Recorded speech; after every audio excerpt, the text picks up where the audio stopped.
নমস্কাৰ নৱম আৰু দশম শ্ৰেণীৰ সকলো ছাত্ৰ ছাত্ৰীলৈকে মৰম আৰু শুভেচ্ছা জনাই আজি ভিডিঅ' আৰম্ভ কৰিছো। আজি মই আগবঢ়াবলৈ লৈছো দুখন গুৰুত্বপূৰ্ণ ৰচনা দুখন হৈছে গ্ৰন্থমেলা আৰু শিক্ষানুষ্ঠানৰ খেল ধেমালি। মই প্ৰথমে আগবঢ়াবলৈ লৈছো গ্ৰন্থমেলা ৰচনাখন আৰু আশা কৰিছো ভিডিঅ'টোৰ পৰা তোমালোক উপকৃত হ'বা।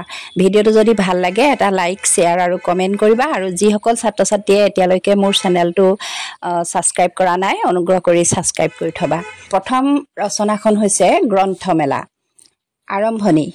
মেলা শব্দৰ অৰ্থ হৈছে সামাজিক, ধৰ্মীয়, বাণিজ্যিক বা অন্যান্য কাৰণত এডোখৰ ঠাইত বহুত মানুহৰ সমাৱেশ হোৱা আৰু ক্ৰয় বিক্ৰয় আৰু প্ৰদৰ্শনীৰ দ্বাৰা এক উৎসৱমুখৰ পৰিৱেশৰ সৃষ্টি হোৱা। গতিকে গ্ৰন্থমেলা হৈছে গ্ৰন্থৰ উৎসৱ য'ত বিভিন্ন ধৰণৰ গ্ৰন্থৰ প্ৰদৰ্শন, উন্মোচন আৰু ক্ৰয় বিক্ৰয়ৰ বাবে কোনো নিৰ্দিষ্ট স্থানত জনসমাৱেশ হোৱা। গ্ৰন্থমেলাৰ ইতিহাস। গ্ৰন্থমেলাৰ আৰম্ভণি হৈছিল বিদেশৰ মাটিত। ঘাইকৈ ইংলেণ্ড, আমেৰিকা আদি দেশসমূহত গ্ৰন্থমেলাৰ আয়োজন কৰা হৈছিল আৰু সেই মেলাবোৰ প্ৰধানকৈ প্ৰকাশক, সাহিত্যিকসকলৰ মিলন ক্ষেত্ৰ আছিল। ভাৰতবৰ্ষত প্ৰথম পূৰ্ণাংগ গ্ৰন্থমেলাৰ আয়োজন কৰা হৈছিল 1969 চনত মুম্বাই চহৰত। ক্ৰমান্বয়ে দেশৰ ভিন্ন প্ৰান্তত গ্ৰন্থমেলা অনুষ্ঠিত কৰা হৈছে। অসমত 1978 চনত নগাঁৱৰ নেহেৰুবালিত প্ৰথম গ্ৰন্থমেলা আয়োজন কৰা হৈছিল। অৱশ্যে 1984 চনৰ 29 ডিচেম্বৰৰ পৰা অসম প্ৰকাশন পৰিষদে বহল পৰিসৰত গ্ৰন্থমেলাৰ আয়োজন কৰে। তেতিয়াৰে পৰা কেৱল গুৱাহাটীতে নহয় প্ৰায়বোৰ জিলাতে গ্ৰন্থমেলাৰ আয়োজন কৰি আহিছে। গ্ৰন্থমেলাৰ গুৰুত্ব আৰু উপযোগিতা। গ্ৰন্থ মানৱ জীৱনৰ অমূল্য সম্পদ। গ্ৰন্থই মানুহৰ বৌদ্ধিক আৰু মানসিক উৎকৰ্ষ সাধনত যথেষ্ট বৰঙণি যোগায়। গতিকে গ্ৰন্থমেলাক জ্ঞান বিস্তাৰৰ মেলাও বুলিব পাৰি। ই পাঠক বা গ্ৰন্থপ্ৰেমী লোকক আকৰ্ষিত আৰু আপ্লুত কৰে। ই লেখক, প্ৰকাশক আৰু পাঠক তিনিওকে পৰিচয় কৰোৱা এক সমন্বয় ক্ষেত্ৰ। পাঠকে মনে বিচৰা গ্ৰন্থসমূহ হাততে পোৱাটো আগৰ দিনত ইমান সুলভ নাছিল। গ্ৰন্থমেলাই সেই সৌভাগ্য সম্ভৱ কৰি তুলিছে। অৰ্থাৎ পাঠকে একে ঠাইতে বিচৰা গ্ৰন্থ পোৱাৰ সুবিধা লাভ কৰে। শিশু, কিশোৰ কিশোৰী, যুৱক যুৱতী, বয়োজ্যেষ্ঠ আদি সকলো বয়সৰ লোকৰ উপযোগী গ্ৰন্থ কেৱল গ্ৰন্থমেলাতহে উপলব্ধ হয়। দুৰ্লভ আৰু দুষ্প্ৰাপ্য গ্ৰন্থসমূহ দেখাৰ বা কিনাৰ সৌভাগ্য গ্ৰন্থমেলাতহে লাভ হয়। দেশৰ বিভিন্ন ঠাইৰ প্ৰকাশন গোষ্ঠী আৰু বিক্ৰেতা সকলৰ সান্নিধ্য আৰু মত বিনিময় কৰাৰ সুযোগ মিলে।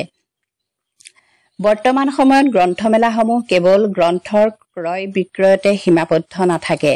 গ্ৰন্থমেলাৰ লগত সংগতি ৰাখি আলোচনা চক্ৰকে ধৰি বিভিন্ন সাহিত্য অনুষ্ঠান আৰু প্ৰতিযোগিতাৰ আয়োজন কৰা হয়। এই অনুষ্ঠানসমূহে ছাত্ৰ ছাত্ৰীসকলকে ধৰি আন বহু লোকৰ প্ৰতিভা বিকাশত সহায় কৰাৰ লগতে গ্ৰন্থৰ প্ৰতিও আকৃষ্ট কৰে আৰু মেলাখনৰ সৌষ্ঠৱ বৃদ্ধি কৰে। সামৰণি। গ্ৰন্থমেলাই গ্ৰন্থ চেতনাৰ সৃষ্টি কৰে আৰু গ্ৰন্থ চেতনাই বৌদ্ধিক বিপ্লৱত অৰিহণা যোগায়।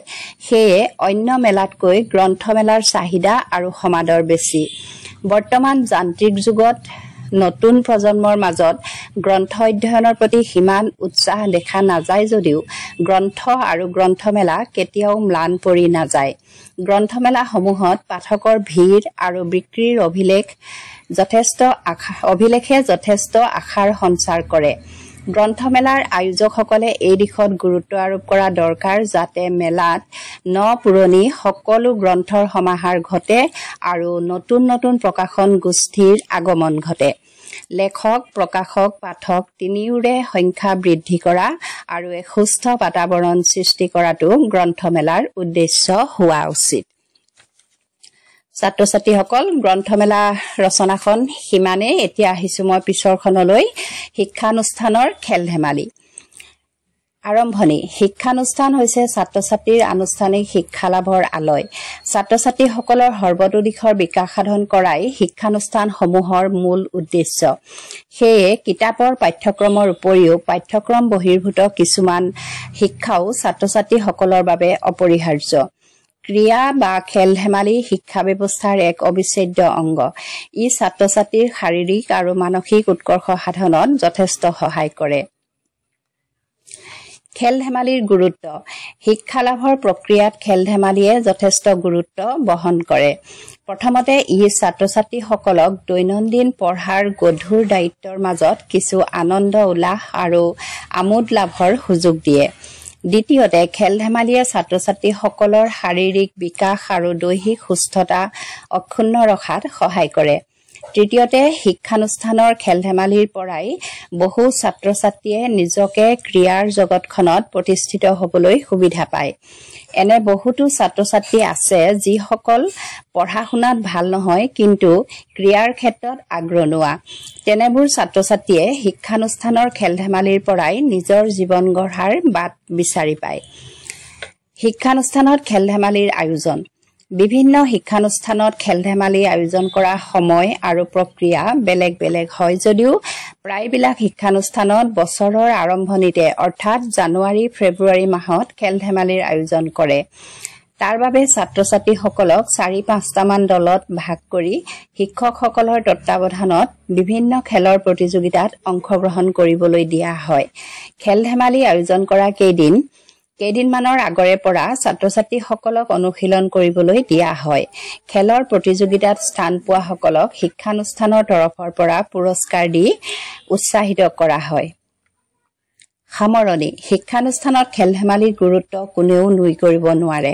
খেল ধেমালিয়ে ছাত্ৰ-ছাত্ৰীৰ শৰীৰ আৰু মনৰ সুস্থতা আৰু ভাৰসাম্য ৰক্ষা কৰাত যথেষ্ট অৰিহণা যোগায়, লগতে ই জীৱন গঢ়াৰ পথো মুকলি কৰি দিয়ে। সেয়ে প্ৰতিখন শিক্ষানুষ্ঠানতে খেল ধেমালিৰ চৰ্চা, প্ৰশিক্ষণ আৰু প্ৰতিযোগিতাৰ ব্যৱস্থা থকাটো বাঞ্ছনীয়। ছাত্ৰ-ছাত্ৰীসকল, এই দুইখন ৰচনা মই তোমালোকৰ বাবে আগবঢ়ালো আৰু আশা কৰিছো ভিডিঅ'টোৰ পৰা তোমালোক উপকৃত হ'বা। আজি ভিডিঅ'টো ইমানতে সামৰিছো। চাই থাকিবা আছামিজ পাঠশালা। ধন্যবাদ।